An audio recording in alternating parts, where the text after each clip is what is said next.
नमस्कार, मैं सत्येंद्र सिंह सत्या राजपूत आपके अपने YouTube channel only exam with Satya में आपका एक बार फिर स्वागत करते हैं। गणित की लगातार श्रृंखला के साथ में मैं एक बार फिर आपके सामने उपस्थित हुआ हूं। पिछले लेक्चर्स में हमने आपको कई टॉपिक्स ख़त्म कराए हैं। आज नए टॉपिक के साथ आपके सामने उपस्थित हूं। आज का टॉपिक रहेगा आपका गुणनखंड यानी कि फैक्टर, अभाज्य गुणनखंड यानी प्राइम फैक्टर्स और कॉमन फैक्टर जो जिसे हिंदी में कहेंगे हम लोग उभयनिष्ठ गुणनखंड। तो सबसे पहले हम लोग यहाँ पर गुणनखंड के बारे में पढ़ेंगे और अच्छी तरीके से पढ़ते जाएंगे, एक्सप्लेन भी करेंगे। अब वो आप पे डिपेंड करेगा आप कैसे पढ़ते हैं। मैं पूरी मेहनत के साथ में पढ़ाने के लिए यहाँ पर तत्पर हूँ। जैसे एग्जाम्पल के तौर अगर मैं यहाँ बात करूँ थोड़ी देर के लिए गुणनखंड की, तो सबसे पहले अगर हम यहाँ लिखें गुणनखंड, इसको लिखेंगे फैक्टर। ठीक है, यहां पर मैं कुछ चीजें क्लियर करूंगा आपकी कि गुणनखंड और अभाज्य गुणनखंड में क्या क्या फर्क होता है। गुणनखंड और अभाज्य गुणनखंड में क्या क्या फर्क होता है। अब आप देखिएगा ध्यान से। सबसे बड़ी चीज क्या होती है? सबसे बड़ी चीज ये होती है कि जैसे अगर मैं बात करूं थोड़ी देर के लिए कि एक होता है गुणनखंड और एक होता है आपका अभाज्य गुणनखंड। इसको तो हमने आपको पहले ही लिख दिया कि इसको फैक्टर्स कहेंगे, फैक्टर, और ये होता है प्राइम फैक्टर। इन दोनों में फर्क क्या होता है ये बहुत जानना जरूरी है, क्योंकि गुणनखंड और अभाज्य गुणनखंड दोनों में बहुत ज्यादा फर्क होता है। गुणनखंड और अभाज्य गुणनखंड के बारे में हम बताने जा रहे हैं, तो सबसे पहले संख्याओं के बारे में भी जानना बहुत जरूरी है। संख्याएं हमारी भाज्य संख्याएं भी होती हैं, अभाज्य संख्याएं भी होती हैं। सबसे छोटी अभाज्य संख्या हमारी 2 होती है। एक ना तो भाज्य होती है ना तो अभाज्य होती है, ये भी ध्यान रखना है मुझे। ठीक है ना, तो उसके हिसाब से मुझे चलना पड़ेगा। सबसे पहली चीज, जैसे एग्जाम्पल के तौर पर अगर मैं बात करूं कि क्या होते गुणनखंड, क्या होते अभाज्य गुणनखंड, एक एग्जाम्पल लेते हैं। जैसे एग्जाम्पल हमने ले लिया यहां पर 24 और हमने ये कह दिया फाइंड द फैक्टर ऑफ 24, यानी कि 24 के गुणनखंड ज्ञात करो। यहां लिख देंगे 24 के गुणनखंड व अभाज्य गुणनखंड ज्ञात करो। दोनों जो चीज पूछी गई है वो दोनों अलग अलग हो गई, क्योंकि पहले बार में हमने गुणनखंड पूछ दिया, दूसरे बार में हमने क्या पूछ दिया? अभाज्य गुणनखंड। अब वही बात है कि जो लोग अगर नहीं जानते हैं कि गुणनखंड अभाज्य गुणनखंड में अंतर नहीं होता है, तो फिर उनके आंसर तो जाहिर सी बात है नहीं आ सकते हैं। यहां पर गुणनखंड अलग बात है और अभाज्य गुणनखंड अलग बात है। तो गुणनखंड का मतलब होता है भाजक, जिसको इंग्लिश में कहते हैं हम लोग डिवीजर। यानी कि गुणनखंड का सीधा मतलब होता है कि दी हुई संख्या में कितनी संख्याओं से पूरा पूरा भाग जा सकता है। और अभाज्य गुणनखंड का मतलब ये होता है कि ऐसे उसके कितने गुणनखंड हैं जो अभाज्य। ठीक है, एग्जाम्पल हमने ले लिया है। एग्जाम्पल के तौर पर अगर मैं 24 के पहले फैक्टर कराते हैं, देखना यहां पर 24 को कैसे करेंगे? 2 दूनी 4 दूनी 8 तिया 24, ऐसे लिख दिया हमने। अगर हम बात करें कि अभाज्य गुणनखंड इसके कितने हैं, तो देखिएगा 1 2 3 और 4। अभाज्य गुणनखंड इसके कितने हो गए? 4। अब सबसे पहली चीज तो ये अभाज्य तो ये हो गई। अब भाई यहां पर एक और हो सकता था, लेकिन मैंने आपको पहले ही बता दिया एक ना तो भाज्य होता है ना तो अभाज्य होता है, तो इसलिए एक को यहां पर हम ले नहीं सकते हैं। इसलिए हमारे अभाज्य गुणनखंड कितने हो गए? 24 के अभाज्य गुणनखंड हो गए हमारे कितने? 4। यानी कि अभाज्य गुणनखंडों की संख्या कितनी हो गई? 4। अब यहीं से आएगा कि भाई गुणनखंड कितने हैं, तो गुणनखंड का सीधा सीधा मतलब ये होता है कि 24 में कितनी संख्याओं का भाग दिया जा सकता है। 24 में कितनी संख्याओं का भाग दिया जा सकता है, अर्थात 24 जो होता है ना, 24 जो होता है, 24 के कितने भाजक होते हैं। ठीक है ना, वो हमको क्लियर करना है। वो देखिएगा आप, मैंने आपको यहां पर लिख दिया था सीधे सीधे, ध्यान से देखना। जैसे यहां लिखा है 24 के अगर मैं यहां बात करूं तो गुणनखंड अभाज्य गुणनखंड की बात करें, यहां पर अभाज्य गुणनखंड, अंग्रेजी में कहते हैं इसको प्राइम फैक्टर। अगर मैं प्राइम फैक्टर की बात करें तो कितने निकले थे, यहां से देख लीजिएगा 2 दूनी 4 दूनी 8 या 24, ये लिख दिया था हमने। और यहाँ अभाज्य गुणनखंड की बात करेंगे तो 1 2 3 4, यानी अभाज्य गुणनखंड की संख्या कितनी निकली, 4। अब मैं बात करूंगा यहां से गुणनखंड, गुणनखंड जिसको कहेंगे हम लोग क्या, फैक्टर, ठीक है ना। ये निकालना इंपॉर्टेंट हो जाएगा, दोनों में अलग अलग नियम लगेंगे हमारे। देखिए हम लोग कंपटीशन की अगर तैयारी कर रहे हैं तो सबसे पहली चीज़ तो ये हमको देखनी है कि हमें बायोलॉजिक सवाल को लगाना है, बायोलॉजिक लगाना है, लेकिन उससे पहले हमें कुछ बेस आना तो चाहिए, हमें कुछ समझ में तो आना चाहिए। अगर हमें समझ में नहीं आएगा तो फिर उतना अच्छी तरीके से हम दिमाग नहीं लगा पाएंगे। तो सबसे पहले है समझना, इसके बाद में लॉजिक से लगाना और प्रैक्टिस करना, ठीक है ना। अब यहाँ से देखिएगा ध्यान से, हमने यहाँ पर जो प्राइम फैक्टर है हमारे अभाज्य गुणनखंड, तो 1 2 3 4 हमने निकाल लिया। अब बात आई कि इसके गुणनखंड कितने हैं, तो गुणनखंड के लिए मैं पहले ही बोल चुका था कि जो गुणनखंड होता है उसको हम लोग भाजक भी कहते हैं, ठीक है ना, जिसको हम लोग क्या कहेंगे, डिविजर, ठीक है, ये भाजक भी कहते हैं। भाजक का मतलब जिस संख्या का भाग दिया जाता है, तो अर्थात यहां से सीधा सीधा हम देखेंगे जब गुणनखंड की बात आएगी तो सीधा सीधा हम कह देंगे 24 में कितनी संख्याओं से भाग दिया जा सकता है। 24 एक छोटी संख्या है, मैं ऐसे ही देख सकता हूं, 24 में 1 का भी भाग जाएगा, 24 में 2 का भी भाग जाएगा, 24 में 3 का भाग जाएगा, 4 का भाग जाएगा, 6 का भाग जाएगा, 8 का भी भाग जाएगा, 12 का भी जाएगा और 24 का जाएगा। अगर आप जोड़ लेंगे तो यहां पर निकल आएंगे आपके। लेकिन कुल मिला के यहां से अगर देखें थोड़ी देर के 24 के अगर गुणनखंड की बात करें तो गुणनखंड कितने हो जाएंगे, 24 में देखो 1 का भी भाग जाएगा, 2 का भी जाएगा, 3 4 6 8 12 और 24। अब देखिएगा कितने हमारे हमारे गुणनखंड कितने हो गए, 1 2 3 4 5 6 7 8, यानी कि 24 के अगर मैं गुणनखंडों की बात करें तो निकलेंगे कितने, 8। और 24 के अभाज्य गुणनखंडों की बात करें तो कितने निकलेंगे, 4। दोनों में अंतर है यहां पर। अब यहां पर तो छोटी संख्या थी तो हमने गिन लिए, मान लीजिए 216 आ जाए या फिर बड़ी संख्या कोई आ जाए तो हम ऐसे गिनने में टाइम लग जाएगा, बीच में कोई संख्या अगर छूट गई तो सवाल हमारा गलत हो जाएगा। इसलिए हमें बायोलॉजिक भी जाना है, बायोलॉजिक भी जाना है। बायोलॉजिक इसलिए देखना है क्योंकि हमें सवाल कंपटीशन में बहुत जल्दी लगाना है, हमें ज़्यादा टाइम नहीं लेना है। तो ये हमें गिन के निकाल लिया हमने कि 1 का भाग जाएगा, क्योंकि 1 हमने इसलिए लिया है क्योंकि यहाँ पर हमारे पास बाउंडेशन नहीं है, भाज्य अभाज्य का कोई बाउंडेशन नहीं है। जब भाज्य अभाज्य का कोई बाउंडेशन नहीं तो 1 का भी भाग जाएगा 24 में, इसलिए 1 यहाँ लिखना पड़ा। लेकिन यहाँ पर जब हमने अभाज्य गुणनखंड लिए थे तो अभाज्य में 1 शामिल हम नहीं कर सकते क्योंकि 1 ना तो भाज्य होता है ना तो अभाज्य होता है, इसलिए नहीं लिया था, ठीक है ना। अब इसका लॉजिक देख लीजिए हम निकालते कैसे हैं, जो आपके गुणनखंड है वो कैसे निकालते हैं। सबसे पहली चीज देखिए, जो बेस समान है उनको हम पावर क्यूब में लिख देते हैं, 2 की पावर 3, और यहां 3 अकेला है तो ऐसे करके लिख दिया हमने, ठीक है ना। लॉजिक देखना ध्यान से कि जो हम गुणनखंड निकालने जा रहे हैं वो कैसे निकालेंगे। जो पावर दे रखी होती है ना उसमें 1 जोड़ देते हैं, तो ये यहां कितना हो गया, 3 1 4 गुणे ये यहां पर पावर कितनी है, 1, तो 1 में 1 जोड़ेंगे कितना हो जाएगा, 1 1 2, तो यहां 3 1 कितना हुआ, 4 4 दूनी 8, ये भी देखो 8 निकाला था, ये भी 8 निकले।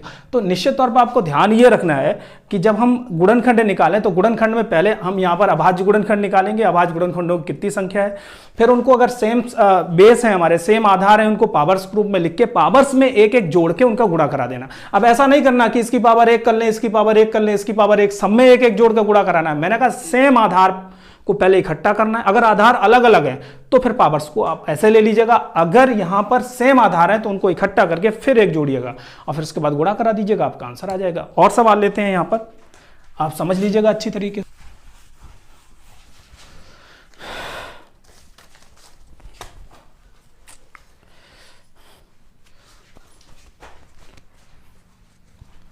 हो गया चालू, चलिए देखिए ध्यान से। जैसे मैं यहां पर एक ले लेता हूं 42, जैसे हमने यहां पर संख्या कितनी ले ली, 42। हमने यहां पर कह दिया कि हमको अभाज्य गुणनखंड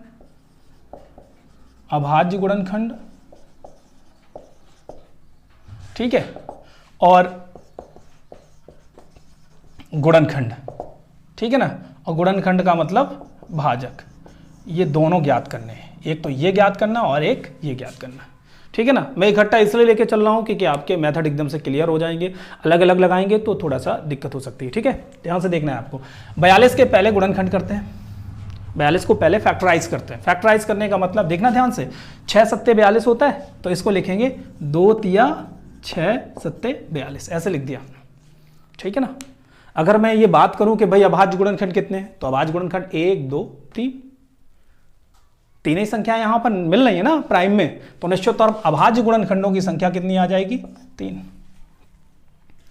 इसके बाद अगर हम कहें कि भाई हमारे गुणनखंड कितने हैं, गुणनखंड मतलब 42 के गुणनखंड कितने हैं, तो गुणनखंड जब पूछे जाएं, अभाज्य ना लगाया जाए, गुणनखंड पूछे जाएं, तो निश्चित तौर पर आपको ध्यान क्या रखना है?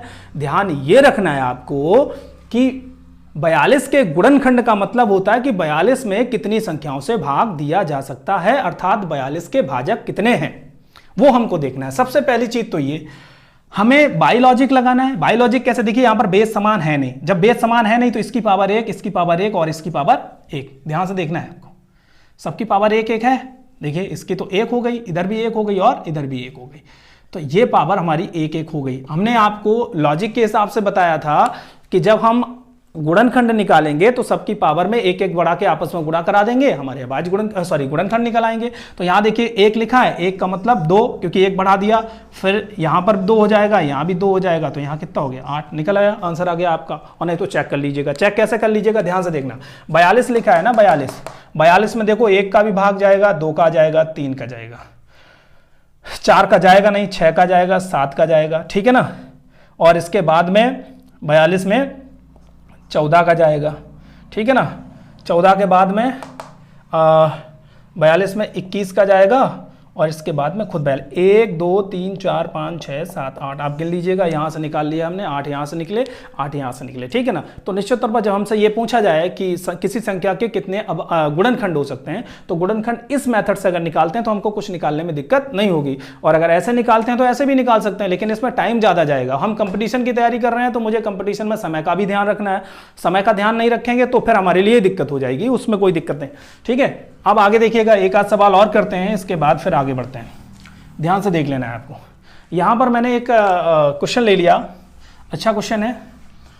यहाँ मैंने 56 लिख दिया और हमने कह दिया 56 के भैया यहाँ पर गुणनखंड कितने। मैंने कहा फाइंड द फैक्टर ऑफ 56, यानी कि 56 के गुणनखंड या गुणनखंडों की संख्या ज्ञात करो। ये दिया हुआ सवाल मान लीजिए, ठीक है ना। इसको आंसर निकालना है इसका। अब यहाँ देखिएगा, मैंने अभाज्य गुणनखंड यहाँ नहीं पूछे, मैंने क्या पूछा है? गुणनखंड। यहाँ पर एक ही आंसर आपको देना है, ठीक है, दोनों नहीं निकालने। लेकिन फिर भी जब 56 यहाँ पर 56 के गुणनखंडों की संख्या पूछी तो पहले 56 के हम फैक्टराइज कराएंगे, 56 को हम फैक्टराइज कराएंगे। 56 को फैक्टराइज कराने का मतलब क्या होगा? 56 को हम कैसे 56 8 सत्ते 56 होता है ना, तो यहाँ पर लिखेंगे 2 दूनी 4 दूनी 8 सत्ते 56, ऐसे लिख लिया हमने। अगर हमसे ये पूछा जाता भाई इसमें अभाज्य गुणनखंड कितने हैं, तो निश्चित तौर पर हम कितना बता देते? 1 2 3 4 बार अभाज्य गुणनखंड हो जाते हैं। लेकिन यहाँ क्या पूछा गया? गुणनखंड। क्या पूछा गया? गुणनखंड। तो गुणनखंड के लिए देखिए बेस ये समान है, इसको कैसे लिखना है? 2 की पावर 3 गुणे 7 की पावर 1 लिख लिया ऐसे। इस प्रकार से लिखने के बाद हमने कहा जो पावर दे रखी है उसमें 1 1 बढ़ा देना है, पावर दे रखी है 1 1 बढ़ा देना, 3 1 4, 1 और 1 कितना हुआ? 2, ये कितना हो गया? 8, सब में 8 आ रहा है, ठीक है ना, ये भी 8 आ गया। और अब यहां से देखिए गुणनखंडों की संख्या कितनी आ गई? 8। जोड़ के देख लीजिएगा, 1 का भाग जाएगा, 2 का जाएगा, 3 का जाएगा नहीं, ठीक है ना, 4 का जाएगा, ठीक है, 4 का जाएगा। इसके बाद 4 के बाद 5 नहीं जाएगा, 6 का भी नहीं जाएगा, ठीक, 6 के बाद में 7 का जाएगा, 8 का जाएगा, ठीक है ना। इसके बाद में 56 में 14 का जाएगा, 14 के बाद में कितने का जाएगा भाई? 1 2 3 4 5 6, 28 दूना 56 और 56 इनका जाएगा भाग। अब आप समझ सकते हो कि मैं जब निकाल रहा था थोड़ा थोड़ा यहाँ पर रुक रहा था। रुकने का मतलब जब हम इस प्रकार से निकालेंगे तो सारी संख्याओं की तरफ मुझे दिमाग लगाना पड़ेगा, कोई संख्या छूट ना जाए हमारी, और अगर छूट जाएगा तो जाहिर सी बात है संख्या चेंज हो जाएगी तो आंसर हमारा गलत हो जाएगा। इसलिए बायोलॉजिक अगर हम लगाएंगे तो यहाँ से क्लियर हो जाएगा, तुरंत निकल आएगा, ठीक है ना। इस हिसाब से निकालते हैं। अब देखिए सवाल का स्वरूप कैसे चेंज करेगा, सवाल का फॉर्म कैसे चेंज करेगा।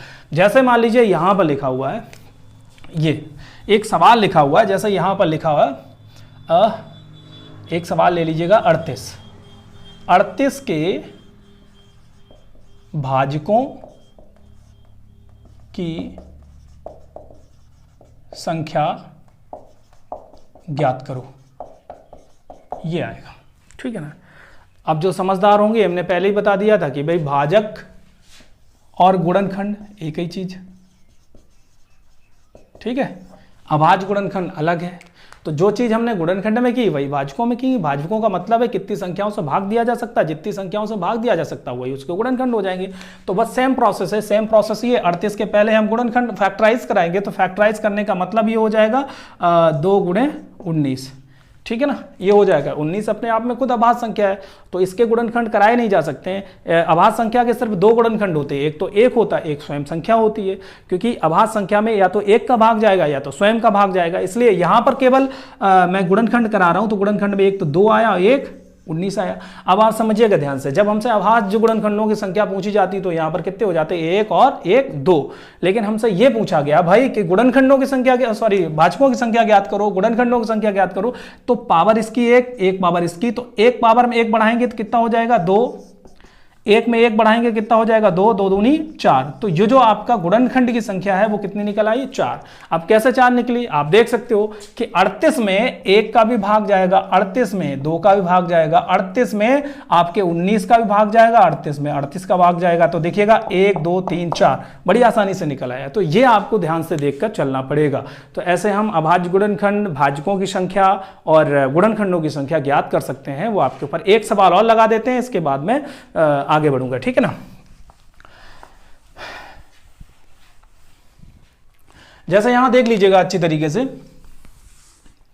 जैसे मैं यहां पर एक संख्या लेता हूं 36, यहां 36 हमने संख्या ली और हमने आपसे ये कहा, जैसे 36 हमने संख्या आपसे ले ली, ठीक है ना, 36 संख्या ले ली, तो निश्चित तौर पर यहां पर 36 के मैं अभाज्य गुणन और गुणनखंड दोनों निकाल के दिखाता हूं यहां पर, ठीक है ना। अब मुझे यहां पर लॉजिक से ही चलना है। देखिए सबसे पहले 36 को कैसे लिखेंगे, 36 के अगर मैं गुणनखंड कराऊं तो कैसे करेंगे बताइए।